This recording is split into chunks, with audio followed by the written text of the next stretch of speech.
مسلم ابن عقیل کی شہادت کتنی پڑھی جاتی ہے، لیکن خود مسلم کی شہادت کے اندر اگر آپ دیکھیں تو باقاعدہ اپنی شہادت سے پہلے عمر سعد کو 3 وصیتیں مسلم ابن عقیل نے کی تھی.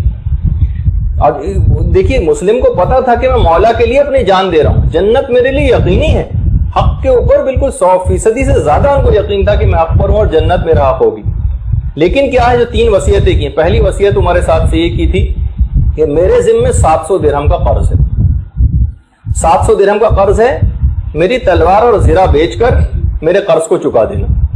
دوسری میری وصیت یہ ہے کہ مجھے دفن کر دینا، اور تیسری وصیت یہ ہے کہ میرے آقا و مولا تک میرا پیغام پہنچا دینا کہ وہ کوفے نہ آئیں.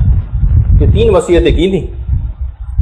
اچھا اب عمر سعد نے کہا اس وقت ذرا کہ اس طرح کے حالات نہیں ہوتے، کہا کہ میں مسلم کے مال سے کوئی سروکار نہیں، صرف زرہ اور تلواری تو ہے، ہم بیچ کے اس کا قرض ادا کر دیں گے، کوئی مسئلہ نہیں.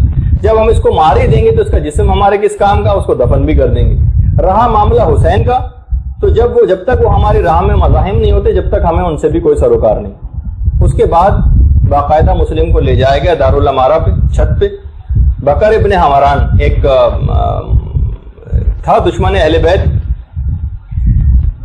اس نے مسلم کو نیچے پھینکنا چاہا اوپر سے، لیکن اس شخص کے بالکل ہاتھ پاؤں ہی جواب دے گئے، بالکل فالج ہو گیا، حرکت بھی نہ کر سکا. اچھا پھر دوسرا شخص آگے بڑھا مسلم کو گرانے کے لیے، تو اس شخص کو اچانک سے پیغمبر اسلام ختمی مرتبت نظر آئے.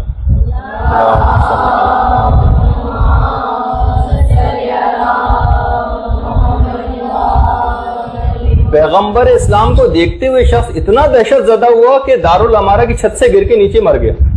یہاں تک کہ ایک تیسرا شخص تھا، اس نے مسلم کو وہیں پر شہید کیا چھت پر ہی. اس کے بعد مسلم کے لاشے کو اوپر سے نیچے پھینکا.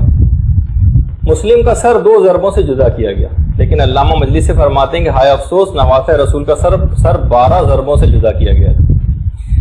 خیر، تو اس میں بھی اس پورے واقعے کے اندر بات یہی تھی کہ خود مسلم اس بات کے لیے بڑے کنسرن تھے اور بہت اس بات کو محسوس کر رہے تھے کہ اگرچہ مجھے شہادت مل رہی ہے لیکن 700 درہم کسی اور کا قرض میرے سر کے اوپر ہے، میں اس کو ادا کیے بغیر کہیں اس دنیا سے نہ چلا جاؤں. شہادت ہونے کے باوجود اس بات کی بڑی انہوں نے خیال رکھا.